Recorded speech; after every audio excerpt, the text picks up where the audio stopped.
This is the moment we've all been waiting for. It's time! Presenting the champion of the world, Bill Wham Bam Benamino! Yo, what's up, everybody, and welcome to today's Wham Bam Wednesday. It's here. We got another Wham Bam episode for you, and today's going to be awesome. Remember, this is the show about regular people who have done extraordinary things. So you know what? You never know what you're going to get. So make sure you subscribe to our YouTube channel. You got to go on there and make sure you click. On the bottom right, there's a little bell. Make sure you click that so you get all the alerts and stuff for us. Now, it doesn't cost you anything. All right, we just ask that you share it with friends and people because you know what? The things that are on this show and the people that come here, they're real. They're just like an ordinary person like you or me. But guess what? They've done something in their life that we're going to expose and we're going to share with you all. So we're super excited today. And let me tell you what, today's episode, you better get excited because I got a darn arm wrestling champion of the world. Monster Michael Todd is going to be here. He's going to be here in the house, okay? And let me tell you about Monster. Not only is he still the arm wrestling champion of the world, but the guy has carried 23 world titles in professional arm wrestling. He's got 36 national titles over 6 different weight categories, and that's both right-handed and left-handed. The guy will challenge you anyway. He's won the Arnold Classic champion, who's also appeared. He's even done some movies. He's been on a series, SWAT. Yeah, he's the guy there with the long beard. You got to see it. You got to see it. I'm just so excited he's even going to be here today. But he's also founder of the Monster Factory. We're going to talk a little bit about that and what that means and stuff and everything. He's an influencer athlete throughout his world. And you know what? He loves his wife. He loves his wife, loves his grandchildren, loves his family, and even more so, he loves his pit bulls. He's a pit bull rescuer. So he's done some awesome, amazing stuff, man, and so excited for him to come here. And let me tell you what, if he doesn't show me, if you don't think he's got the best ZZ Top beard, I'll be quite surprised. So, and you know what? I think he's coming in right now. Yeah, there he is. What's up, Michael? What's going on, buddy? Not too much, buddy. Happy to be here. Oh, man, I'm so happy and excited about this episode, man. Talking about some of the things that you've done and some of the crazy stories that you're about to share with us. I'm just ready to rock and roll, man. It got me fired up. Let's do it. So, first of all, tell the viewers and stuff. I know you're from Hot Springs, Arkansas. The Razorbacks out there, and stuff. Tell us a little about, you growing up and stuff. Gotcha. Okay, so I'm actually I live about 6 to 8 miles from my childhood home, right? So grew up in Arkansas, born and raised. My father was a high school athlete and had all of these colleges looking for him when he was a kid, and then he blew out his knee in his senior year. But he was, very accomplished. And when I was a kid, he wanted me to be a football player. He wanted me to play baseball. And I did all that stuff when I was young. Well, wait a second, Michael. You're not the smallest guy. You look like a football player. What are you rating right now? What's your size right now? I'm 6'3", 265. Now, I know you go up in weight. You've been up, I see you at 295. I've been 323 in the mornings. What? Yeah, I've been a big boy. But yeah, so honestly, as a kid, I was a short, chubby kid. Like at 14 years old, I was like 5'2", 150. And then I finally hit a growth spurt one year over the summer. And I came back and I was from a very small school and they're like, who's the new kid? And I'm like, oh yeah, it's on now, right? Because before that everybody just wanted to be my friend. Now all the girls are like, who's that guy? You were just a short, chubby kid? You were just one of them kids? Did you get picked on and stuff when you were younger? Funny thing was, so I played all the sports and stuff, although, my frame wasn't huge or anything. When I was 10 years old, I went and saw Karate Kid. And I was about to turn 11, so I was like, I got to take karate. So I started taking Shotokan karate, took that for 3 years, and then I started taking Taekwondo. So I got a black belt in Taekwondo. I did Thai boxing. And so by the time I was 14 years old, I was a black belt. So I didn't really get picked on. Wow. Because I was pretty professional. I didn't even know you were a black belt. That's pretty cool. Yeah, I knew you messed around with MMA and stuff and everything. I think there's a little rumor out there that you went overseas and did some training. It's the funniest thing ever because I was online one day. It's like, yeah, because someone was saying something. And then the guy was talking about how awesome I was. He's like, yeah, he spent 3 years in Thailand training for Thai boxing. I'm like, no, I did some Thai boxing in Arkansas. I didn't go to Thailand. But yeah, so I was always into, I was just a competitive person. I did not do well in the team sports environment. Like I wanted to succeed or fail on my own merit.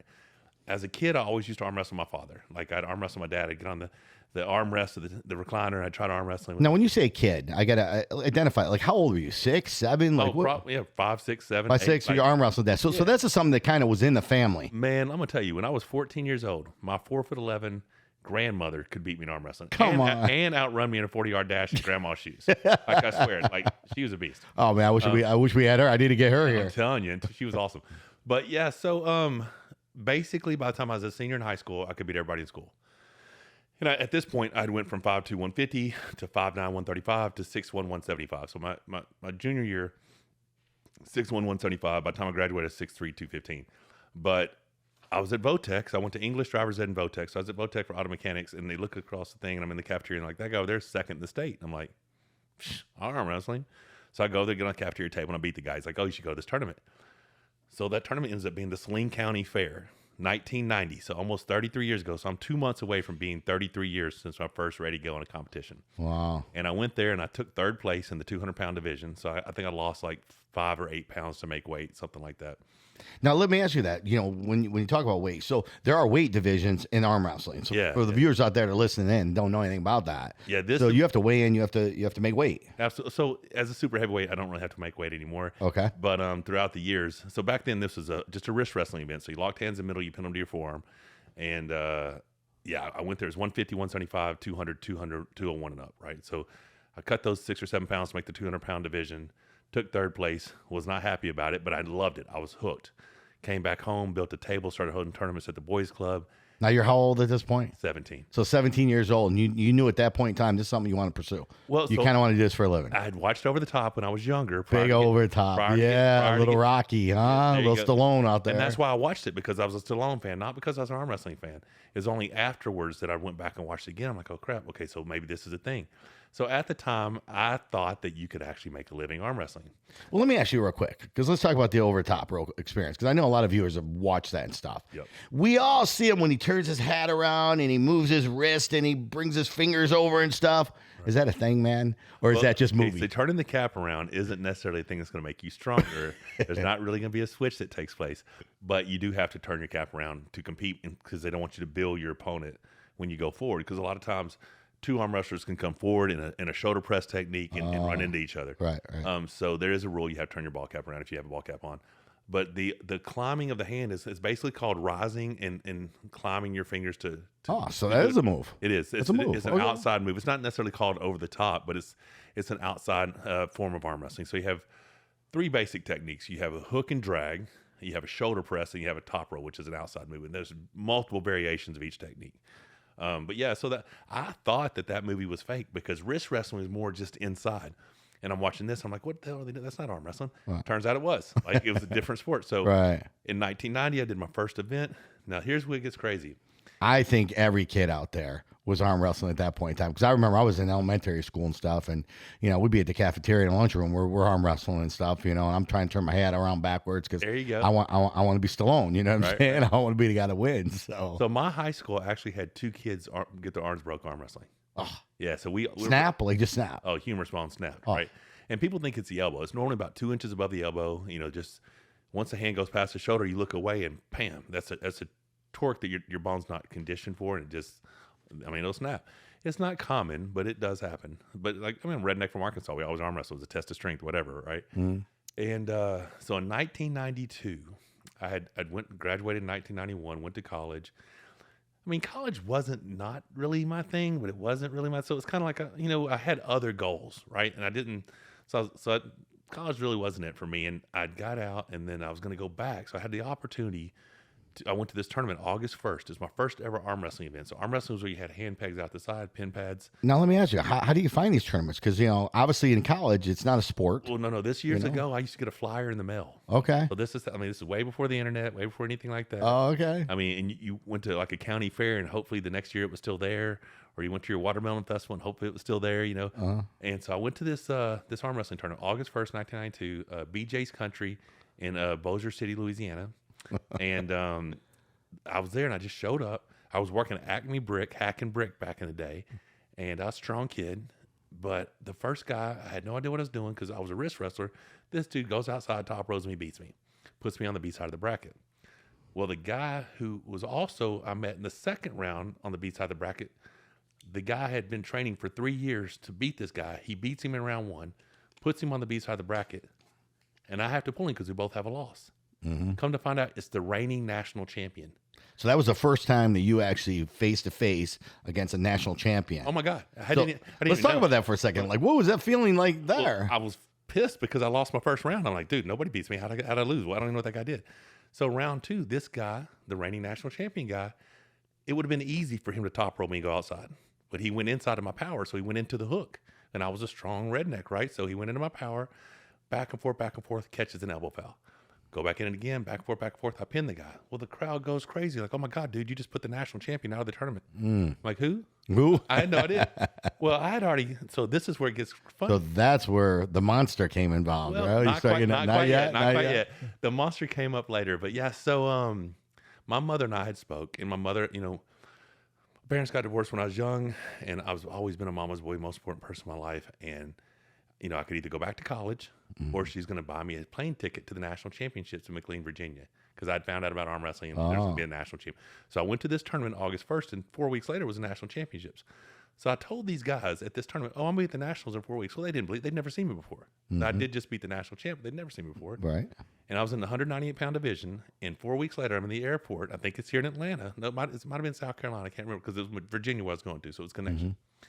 And I walked past the same 2 dudes, the guy that put the guy on the B side, and like, oh my God, what are you doing here? I'm like, I told you I was coming to nationals. Well, because I was hacking brick, I cut down to 176. So I'm the same height, 6'3", and I cut all the way down to 176. Wow. And I ended up taking 7th in the nation, my first national championship.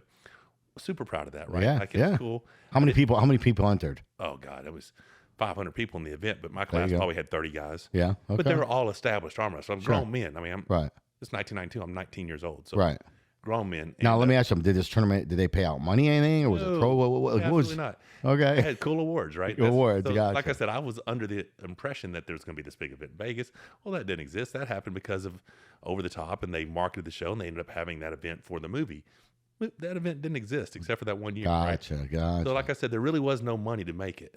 But I'm already hooked at this point. I'm 2 years in. I love this shit. So sorry about the language, but no, it's all good. Yeah. So then keep going, now I'm on the road. I'm hitting tournaments. So I got this crew. We're rolling. The next year I go to the national championships, and John Brezink, greatest arm wrestler of all time, and it's in Nags Head Beach, North Carolina.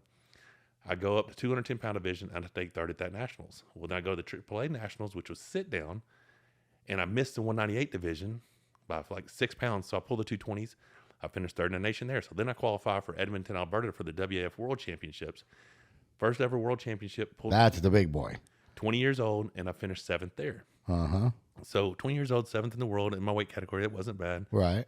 But it took me from 1990, my first ever event, to 2000 before I won my first national championship. Gotcha. Denver, Colorado, USAWA, and I won the 198 right, 198 left, and 220 left. I entered 3 divisions. I went undefeated. I won all 3. From that national championship, I won the national championships every year for 10 years. Either one of the organizations. Unbelievable. Yeah, so unbelievable. And right or left. And the reason I started arm wrestling left-handed was in 1994. I went to the Windsor Locks, Connecticut for the national championship. Never competed left in my life. The left-hand competition was on Friday. The right was on Saturday. I couldn't stand to watch people arm wrestle without me, so I just jumped in the left. And then it's funny because my left is nowhere near as good as my right. But the competition isn't as good left because there's more right-handed dominant people. Sure. So it was actually almost easier to win left-handed titles than it was right because competition wasn't stiff, Gotcha. Well, let's talk about that for a second. So here you've won 10 years in a row, right? You're a champion. Everybody's now you're the marked guy. People are coming after you. Well, in 2005 is when I won my first world title. So national champion 2000, 2005 won my first world, and then I won multiple worlds after that. But, right. So at that point, everybody knows who the heck you are. Oh, yeah. And they're like, hey, we want to knock him out. Right. You know what I'm saying? So they're coming after you and stuff. Yeah. Talk a little bit about what that was like, having the pressure and stuff of knowing that, hey, I have to show up, perform, and win. Right. Because everybody, isn't there ways where they could try to hurt you too? Like for some false moves or maybe doing something illegal? Because I know they have some illegal stuff in there. Right. So at any sport, especially at an elite world-class level or whatever, there's a risk of injury from any level of sport, right? And it's just a risk you take. Now, this is combat. This is one-on-one. And you can get in a match where someone gets pissed. I mean, it's a lot of adrenaline, a lot of testosterone, and I've been one. I've seen them. Yeah, I've seen them. They get riled up. I've had people shove, purposely foul, and try to push into my arm. And like I said, it doesn't take a lot for that humerus bone to snap if it's put in the wrong position. Now, tell the viewers real quick. So when you have a match and it's set up, there are 3 matches, correct? You have to win 2 out of 3? Okay, so it depends. So pro format arm wrestling is new in the last 15 years, probably. Everything else prior to that was double elimination, non-seeded. You just show up, and the best 2 guys could be pulling each other around one. It just didn't matter, right? So then one-on-one pro format arm wrestling started back in the mid-2000s with the league called Arm Wars, and Professional Arm Wrestling League out of Poland, and they started doing 6-round format. So you do 6 rounds, win or lose, and you had to pull all 6. So you could 6-0 sweep somebody, you could win 4-2, it could be a 3-3 tie, whatever. Now, was that TV show? Because I know they had a short TV show out there at that time. Was it during that time period when that happened? Where No, that came later. Okay. That was Game of Arms. Game of Arms, that's what it was. And that was Game of Arms was they had a right idea. Yeah. It's just it was unrealistic. Like, you're not gonna have a storyline where if I go win this $2,000, it's going to change my life, right? Right, like right. If it had been 25,000 or 50,000, like, it would have made more sense. But Sure. they did a great job. I love the show. Unfortunately, the way they marketed it and stuff, each episode had less views. Right. So, and they filmed a season 2 and got halfway through it, and then they had a bad fight, and the company just dropped it. They're like, nah, we're not going to represent this. We can't have this. So, You know, talking about that real quick, though, because it's so true. Without the money, without a financial backing and different things, it's hard for a sport to be recognized and stuff. You went through some serious battles. Obviously, today is a lot different than it was 20 years ago. You know, stuff, big time and stuff. You know, I mean, you're out there. You're doing some world title tournaments. You're traveling the world. You're all over the place doing this. You know, but it took a long time to get there. What was it like when you're going to a place and, like you said, you win, you made $2,000. It doesn't even cover your hotel room and travel, does it? I've done it for way less than that. Yeah. Like, I mean, I love the competition, man. I loved it. And so you got to say most of the people that are doing it just love the sport. oh, They 100%, love that. 100%. Yeah. And we never, like, we've always had the hope. Okay, I'm going to tell you the truth. When I was a kid, back in the early 90s, when I first started this, I always thought he was going to pull into my hometown and say, welcome to hometown of Olympic gold medalist and world arm wrestling champion Monster Michael Todd. At the time, it was just Michael Todd. Sure. It wasn't Monster yet. Yeah. And in 1996, we had a chance to be a demonstration sport in the Olympics, but we got beat out by women's beach volleyball, and we never had a chance after that, right? So my goals of being an Olympian, I'm 50 years old now, are far beyond me. I don't think that's where the sport's going to go. I think the sport's going to follow more of a UFC path.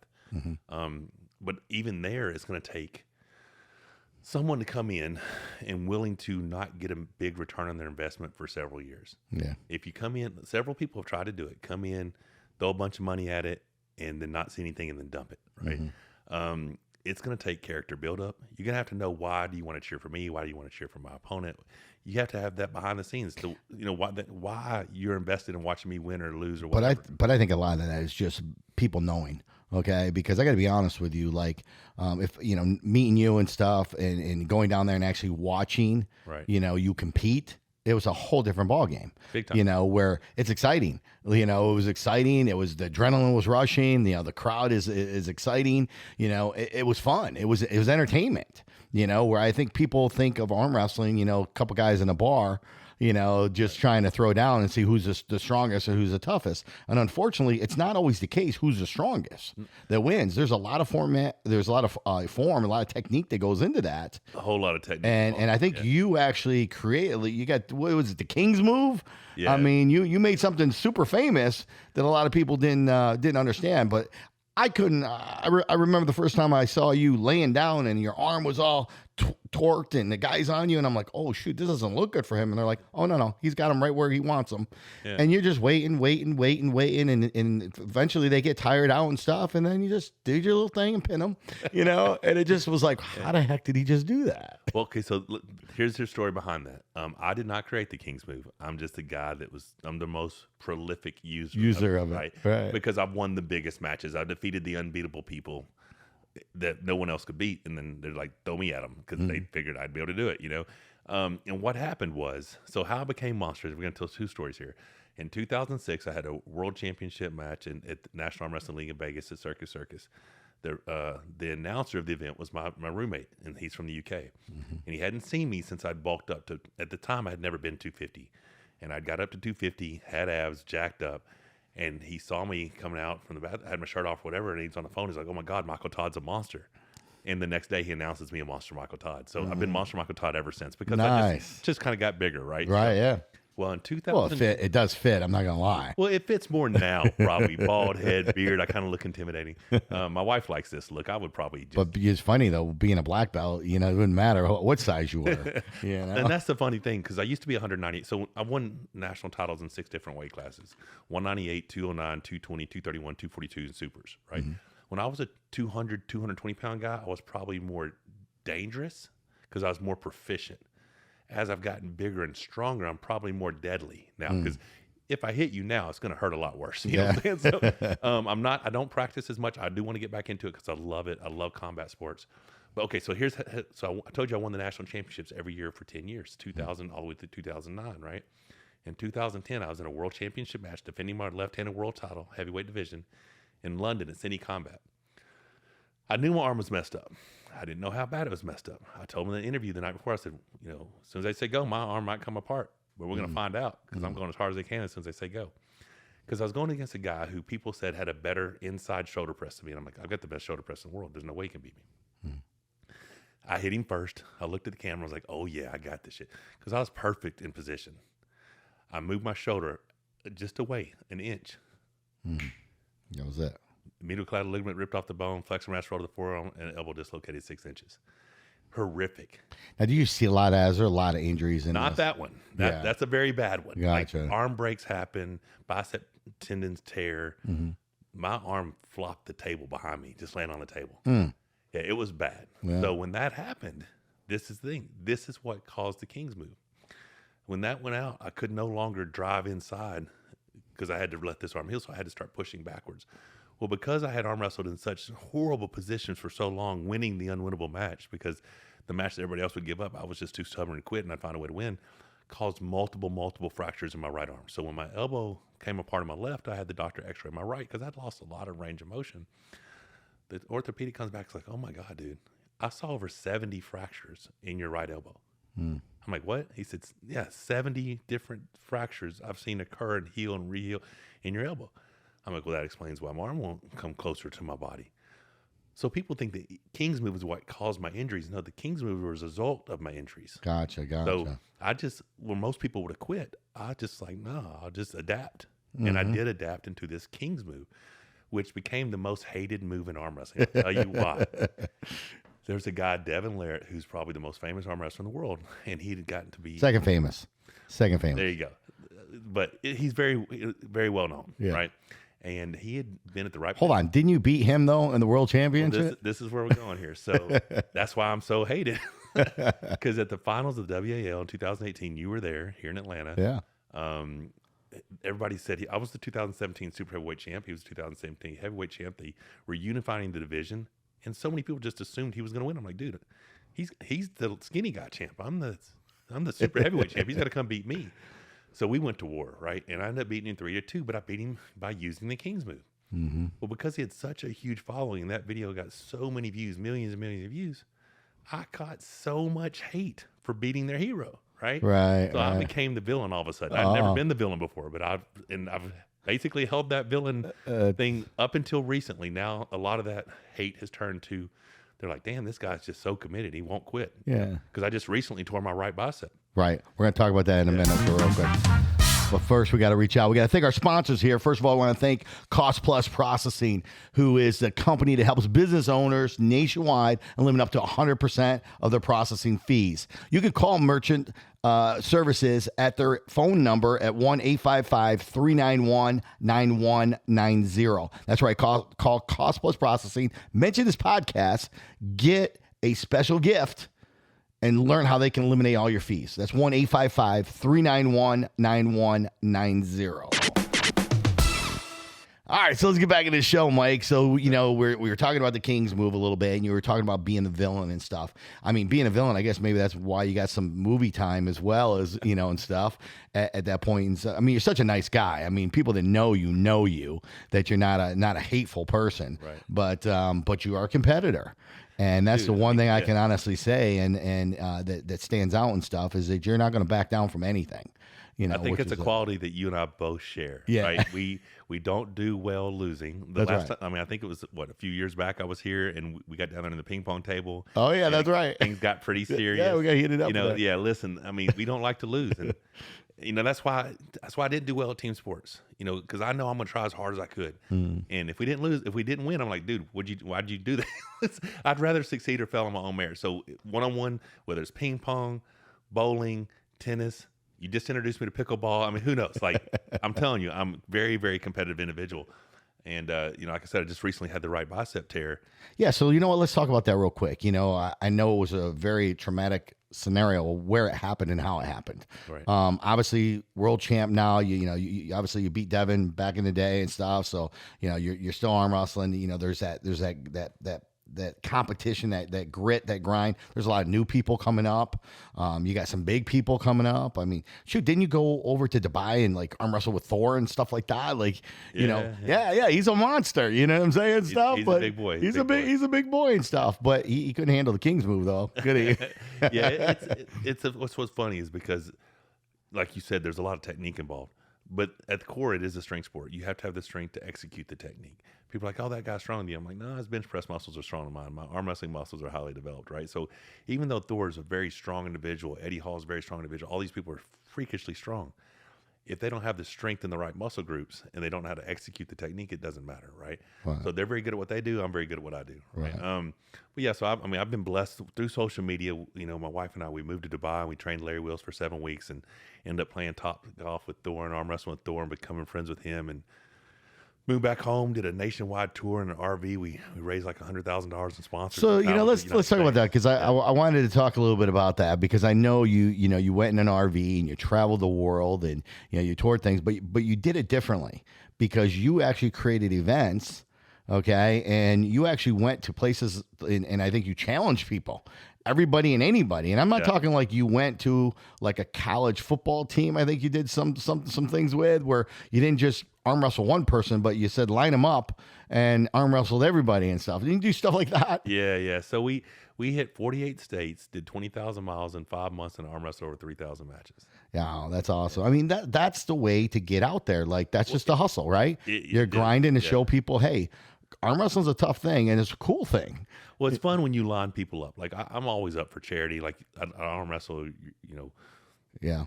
Georgia State or whatever. I'll arm wrestle the whole football team. If someone wants to set it up, bring me out here. Right. And because when you hear it, like if you're listening on the radio and you don't know me, arm wrestling champion Marsh Mike Todd's going to arm wrestle the entire roster of the Right. Georgia Bulldogs. Yeah. You know? They're gonna be like, I got to go watch that. There's no way that dude can beat everybody. Right. And you've done it. You can do it. Well, yeah. I mean, the Guinness World Record right now is like 1,050 or 40 something, set by Jan Chesky, Romanian national champion, world champ in Romania, to mall in Romania.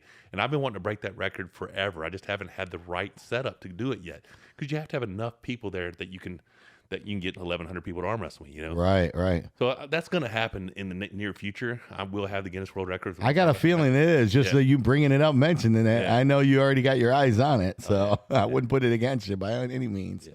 So, traveling in the RV, being with your wife, I think you had your pit bulls with you as well. Yeah. Your big pit bull rescue guy. Man, we just love the breed. They're so misunderstood, and unfortunately, where we live, they euthanize them if someone doesn't adopt them, and I just can't let it happen. I love them too much. Like the one I showed you that we saw. I think we're gonna get that dog when I get back on Thursday. I think I just can't help it. I mean, I would rescue them all because I love them. They're originally bred as nanny dogs in the UK, right?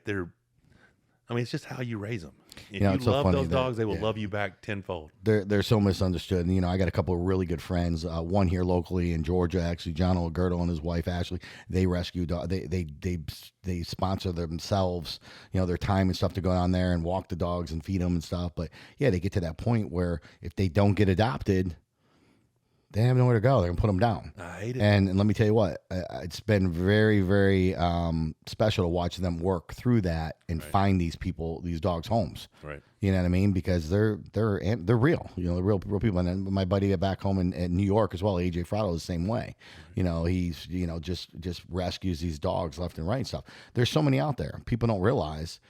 Chained to the fence, chained to the thing. Heck, you were talking about an article the other day about the dog that you found. Yeah. Actually, wasn't he chained up? They had tied him to the light pole at a intersection, and the horrible. heat index that day was 110. Horrible. Oh yeah, my wife saw it. She went into Walmart, and the dog had made its way into Walmart, and it went over to the pharmacy and just was so scared it just sat there and used the restroom, and it was just frightened to death. Rebecca went over and pet it, took it some water, and she's like, "Honey," I'm like, "Show me the picture." I'm like, "All right, we got to get." See, you're not a villain, man. You're not a villain. Dude, You're a good dude. I'm a softie. I'm a softie. But yeah, my dogs are my babies. I mean, I've got 5 grandchildren, and but my baby, my dogs are. I mean, they sleep in the bed with me every night.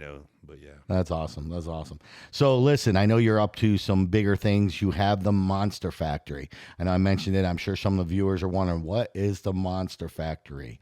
So share with our viewers today exactly what the Monster Factory is and what's going on with Monster Factory 2. Gotcha. Okay, cool. So Monster Factory. So I have a 2,000 square foot home gym, and the funny thing about this gym. Yeah, it's so. Well, basically, people can't come in there unless they're invited. No, yeah. So I used to run a transformation business. So it's a high-end personal training business, nutrition. I did Yo Nutrition, all that stuff, and I did it out of my home. Mm-hmm. And I'm so addicted, like having a gym, like a commercial gym in my house. I'm spoiled because I work out when I want to work out. If I feel like working out, I go work out. Yeah. I don't have to share equipment. I can run. I can be in and out in 15, 20 minutes. Right. Now the cool thing is, and to me, it's motivation, it's inspiration. I've kept every award I've ever won. Oh, wow. So I have my first medal from 1990 at the Little Wrist Wrestling event. Oh, that's fun. Up until all 23 world titles, all the national titles. I mean, well, you need 2,000 square feet just for that then. There's a lot, right? So we started, it's Monster Factory, where monsters become real. Like, we're going to train the next level, next generation of champions. So once we got social media, it just became a content creation place. I'd have people come in, collaborate with me, train them, put them through workouts, all that good stuff. So hold on, because I know a lot of viewers, even the younger viewers and stuff, that actually kind of think arm wrestling is really cool and want to get into it. So this is a place where maybe you would train them. They could come there like a camp. Yeah, we will be offering. So let's go to Monster Factory 2.0. Yeah. So what Monster Factory 2.0 is, when the bicep blew apart, me being such a competitive driven individual, and I could not train for 12 weeks. First time in my life, I've never wasn't able to train. Mm-hmm. I had to occupy my mind with something. So I was like, well, let's take this time and let's create something special, something that doesn't exist. So we're taking out the far wall. We're adding 5,000 square foot, and that's what Monster Factory 2.0 is. We're going to have a training recovery event center. So it'll be an arm wrestling event center, because we started holding Monster Factory arm wrestling events. We've already held 4 of them. We had the most watched arm wrestling event since COVID. Monster Factory 2 is crazy. And so it's going to be an event center for arm wrestling, but it's also going to be the ultimate social media influencer collaboration center. So I've got Thor, Eddie Hall, the Muscle from Diesel Brothers, all types of huge influencers coming in just to go through my program, right? Train with me. But we're also going to be offering Monster Wham Bam. Wham Bam's going to come in. Wham Bam's definitely coming in. Going to do some training. Once you get that neck surgery done, once you're healed up, we're going to have you come out. I'm going in for surgery, folks. You're going to come show me how it's done. That's right. But yeah, so the Monster Factory experiences will be a weekend of fellowship. You'll check in at 4 p.m. on Friday. You'll get out, check out Monday at 10. It's all inclusive. We're going to feed you. We're going to train you. Now, keep in mind, this for girls too, right? Girls and boys? We'll keep them separate because we're housing everybody. So we're probably going to do 4 to 5 men's retreats and then 1 woman retreat. Gotcha. Retreat every year, right? Okay. That's what I think we have it planned. And Rebecca and I are still trying to figure out the details, because it's something that just came to us about a month ago, and it just made so much sense because we do have a large presence, a large social media following. I mean, I know a lot of women that enjoy arm wrestling, and they're serious about competition. Well, Rebecca's a 7-time national champion, but I'm looking forward to her coming in one day. She's awesome. I'm telling you, she is the reason. They say behind every successful man's a strong woman. Yeah. She's not behind me. She's beside me. She's my partner in life, and I mean, she's one of the reasons I've accomplished so much, and I'm so thankful. And that's the reason I do what I do. She's my best friend, and I found a way through social media to live every day with my best friend. That's awesome. Going on the road in the RV, that was one of those things. Because of the platform that we have, and the following that we have, and the support we had from sponsors, I got to travel the United States for 5 months in an RV and see the most amazing sunsets and sunrises with my best friend. Right. So that's great. Truly a blessing. You see that, listeners out there? If you're out there, this is why I tell you, please subscribe. Hit that subscribe button, because you know what? You do make a difference in other people's lives. And guess what? They can share that with the whole world. I mean, Mike, when you traveling around the world, you weren't on vacation. You were working. Oh yeah. And you had major sponsors and stuff. You had people out there, but you were constantly grinding, doing work and doing events. so that you can get the arm wrestling world to where it is today. I have played a role. Like, I have played a role in the growth of the sport, but it's not for any other reason. It's not to build up my name or anything. I love it. Yeah. I love it. Like, people are like, well, you should retire and just work on promotion. I'm like, dude, there is no such thing as a retired arm wrestler. Right. Arm wrestle till I die. You know what I mean? You can't just take the competition away from someone who's a competitor. Yeah. And that really hit me hard when my bicep blew apart. So, you know what, let's talk about that. Let's talk about the bicep blowing apart, because I remember that, you gave me that call when you're like, holy cow, I had a big problem here. I got a torn bicep. Yeah. And I got to fix it. And you were sad, man. It was depressing. Very, very, because it was more than just a torn bicep. So people are like, oh, I had the same thing. Nah, I had a tennis ball size amount of bone in my elbow. You don't mind if we show a picture of this, right? A little clip. I'll send it to you. Yeah, we're gonna show a little clip right here. Take a peek right here. That's awesome. All right, cool. It's pretty gnarly. Yeah, it is gnarly. Hey, listen, if you don't have a strong stomach, don't watch it. yeah. Don't check that out. So basically, they took all this bone out, but the bone was like a coral reef, just sawing away at my bicep tendon every time I used it. I had no idea. I'm in the middle of a match. I flash pin the guy. We slip apart. Boom, bicep rips off the bone. I knew it immediately, right? So I'm like, well, crap, bicep tore. So then they go, and for years, everybody's like, there's nothing we can do with your elbow. The most we can do is give you a complete elbow replacement. You won't be able to lift over 30 pounds. I'm like, that's not an option. Right. I'll just deal with it, right? Well, you hooked me up with an amazing surgeon, Dr. Elamine, and hey, big shout out to Dr. Elamine, man. I'm telling you, he's spectacular, because when I showed him, he's like, dude, I can't even repair your bicep unless I take the bone out. I'm like, well, how you gonna take the bone out? He goes, oh, I got it. Right. And he gets in there, and I haven't felt these two fingers, ring finger, pinky finger, since 2007 because of compressed ulnar nerve. He went here and scraped away that. I have full feeling back in my hand. Spent 4.5 hours taking all the bone out. Damn, look at that gun, man. Go ahead, give us a. That doesn't look like it's blown out at all. It's almost. I need to go see Doc, see if we can put one of those in mine. Exactly. It's almost back to size. But so because it was being rubbed on that coral reef, basically, it didn't just rip off the bone; it shredded north to south. So he had to go in there and re-suture it and retubulize it. Then did 3 points of fixation. So, but last thing he told me is like, if you let my work heal, your bones will splinter apart before your tendon ever comes back out. I'm like, challenge accepted. Right. I'm going to put that sucker to use. So I'm back training hard. I'm not quite to where I was, but according to him, he's like, if you were winning world titles with that arm you had before this, you're going to kill everybody when you get done. Watch out, world. Watch yeah, out. like, dude. You're putting everybody on notice right now, right here on the Wham Bands podcast. You're putting everybody on notice. Monster Michael Todd is not done, and he's stronger. He's more competitive. Yeah, he's a little bit older, which means he's wiser. There you go. And he's coming for you. He's coming for you. Yeah. I like it. I'm hungry. I'm really hungry. Yeah. And I think it's because it was taken from me. That brief time, that period of time, it was taken from me.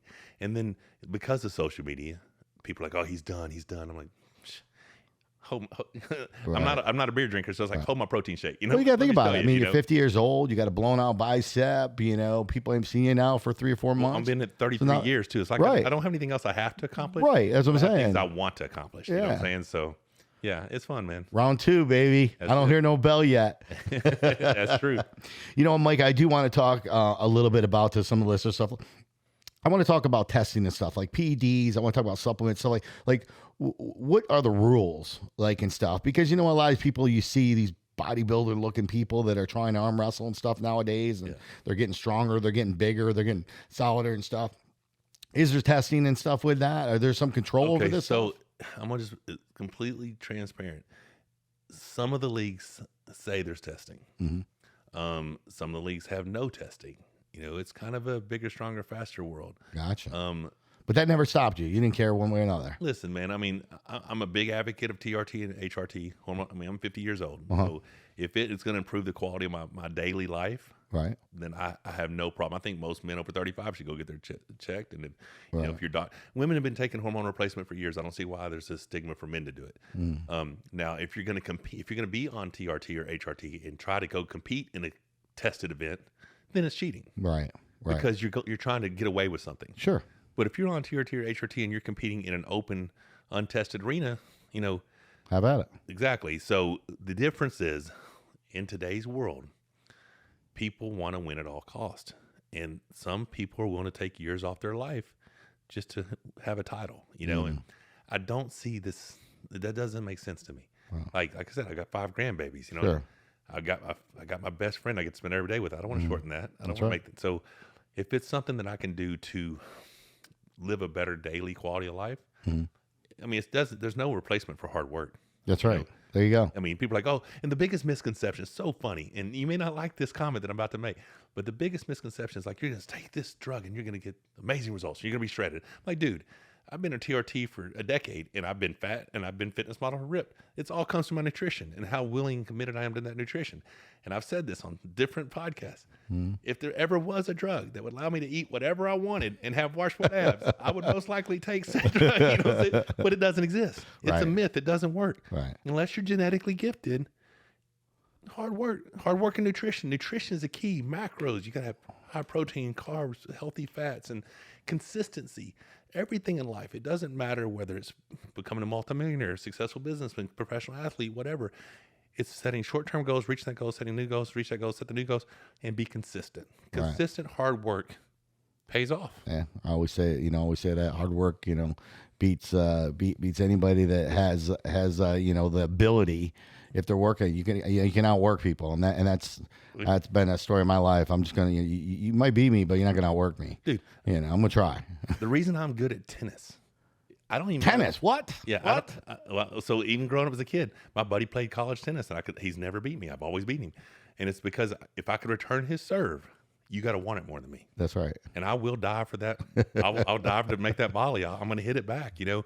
And when I played 21, in high school, I wasn't good at team sports, but I could beat everybody on the basketball team in 1-on-1, Right. 21, because I would chase the ball they wouldn't chase, or I would do whatever they wouldn't do. It always came down to I wanted more. And it wasn't even that I wanted it more. My disgust for losing will outweigh your desire to win. Right. That's good. The That's thrill good of victory isn't what gets me. I just hate how it feels to lose. Right. You know what I'm saying? I hear you. So you know what, listeners, if you're listening out there, I think we should supplements. You could buy all the creatine out there. You can buy different types of protein, different way. Not saying that's not what you should do, but it's nutrition. It's about what you put in your body. 100%. You know what I'm saying? And here's the key too. Know what you're putting in your body. So many people are getting stuff on the streets, or they want to, they think they're going to get bigger, faster, sooner. Take this miracle pill and do it. Nah, it's not going to happen like that. I've work. never seen it. I've never seen it. Hard work. Yeah. So that's that's good. Well, Michael, let me ask you. I know as we wind this thing down, there's a lot of great things you've done in your life. Unbelievable stuff, and hats off to you. You've been able to do that and share that and stuff. But what do you think is one of your biggest accomplishments? Getting my wife to say I do. Yeah, special there. A little money for you there. Well, on I that suspect one. she'll watch this. You win. You win on that one. No, seriously. I mean, I genuinely believe that's my greatest accomplishment, because having her by my side makes every day more valuable to me. Biggest accomplishment outside of that. There's been several world titles that meant a lot. In 2012, I won the Professional Arm Wrestling League International World Title, and it was against Andrei Pushkar. Andrei was from Ukraine. They called him the Ukrainian Pain Train. And every prediction video, every single expert out there said he was going to beat me. To the point to where the promoter, I was a world champ for the Arm Wars, International Arm Wars Super Series, and the promoter of the Professional Arm Wrestling League bet the promoter of the Arm Wars that they were going to beat me. He's going to beat me 6-0. And he calls me up and was like, dude, you shouldn't do this. He's going to beat you 6-0. I'm like, tell him you're take that bet. I'm going to win 6-0. You just tell him I'm going to win and you're going to take the bet. Hugest, biggest underdog probably in arm wrestling ever. Yeah. The very first match, we said go and we slipped. And the moment we slipped, I looked at the crowd. I'm like, it's over. And I knew if you could knock me out of center on go before the slip, once you're strapped to me, you're not pinning me. Put the strap on. They say go. Strap breaks. We hit so hard outside, we break the buckle snaps a little bit, right? Comes loose. They put it back on again, cinches back down, say ready to go again. Boom, buckle flies about to the 5th row out in the audience. We broke, and they didn't have an extra strap. So they cinched this strap down, tie it to us. Ready to go again. I stop him, look at the crowd, shake my head, tell him it's over. 10, 15 seconds later, I transitioned into press. And when I pinned that dude, the emotion that came out when I'm beating my chest, I just did something that the world thought I couldn't do. Right. Went on to win. What a feeling. Went on to win the next 5 rounds, won 6-0. And that guy was my benchmark. He was the guy that kept me training as hard as I trained, because Yeah, but you're one of them guys, man, a lot like me. And actually, I kind of talked about this with my second episode with the Mind Doctor, where when somebody tells you can't do something, you're going to work twice as hard to prove them wrong. You know what I mean? Most of the time. So it's like some of your people should tell you, "Oh man, you're going to crush me. Yeah, you're gonna beat the hell out of me," and hope that you'll let your guard down a little bit. Exactly. And I'm gonna be honest. Throughout the years, I have gotten complacent at times because the victories were they were so common. Yeah. Right. I was expected to win. There was a almost 4-year period I never lost a single round. Yeah. I beat everyone, swept them 3-0, Crazy. 5-0, Right. 6-0, whatever. Didn't lose a single round from like July 2011 to August of 2014. And so you do get complacent. So sometimes that loss, you need it. Right. You need it to, all right. I'm not, I don't like the way Losses that make you better, man. Yeah. We talked about that the other last sometimes, episode as well. Sometimes it's a lesson that you need. Yep. And at 50 years old, I've taken mine. But I'm ready to start handing them back out again. So, right. Yeah, I don't know, man. I've been blessed. I've been super blessed in this one chance at life we get. And I'm not done yet. I got a lot more stuff I want to do. Yeah, that's great. That's great. So listen, tell our listeners right now, the ones that are watching stuff, how can they follow you? How can they find you? I am Monster Michael Todd on Instagram, YouTube, Facebook, TikTok. It's all the same, Monster Michael Todd. Now you can go to monstermichaeltodd.com and go to monsterfactory.shop. From there we have merchandise, arm wrestling training equipment. We have my Monster Michael Todd Bachelor Diet, which I think is probably the best, easiest nutrition plan out there to follow. Teaches you macros, teaches you portion control. But yeah, Monster Michael Todd. That's awesome. Well, there you have it, folks. The Monster came here. We really appreciate your time today, talking to us and stuff. And remember, as I told you before, the reason why I started this show was to show regular people, just like you and me, they're doing extraordinary things. And this man here definitely fits the bill. So don't put your money on his competition. This man ain't done. So thanks for coming again. I appreciate it. Yep. We're out, folks.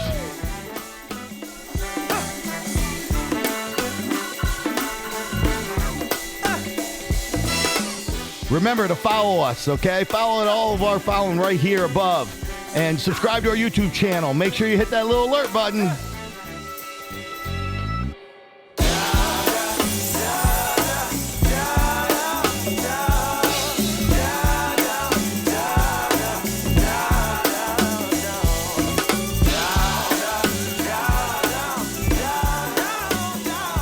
This podcast was brought to you by Cost Plus Processing, the leader in merchant processing. If you want zero fees, call 855-391-9190 and find out why they are the future of merchant services.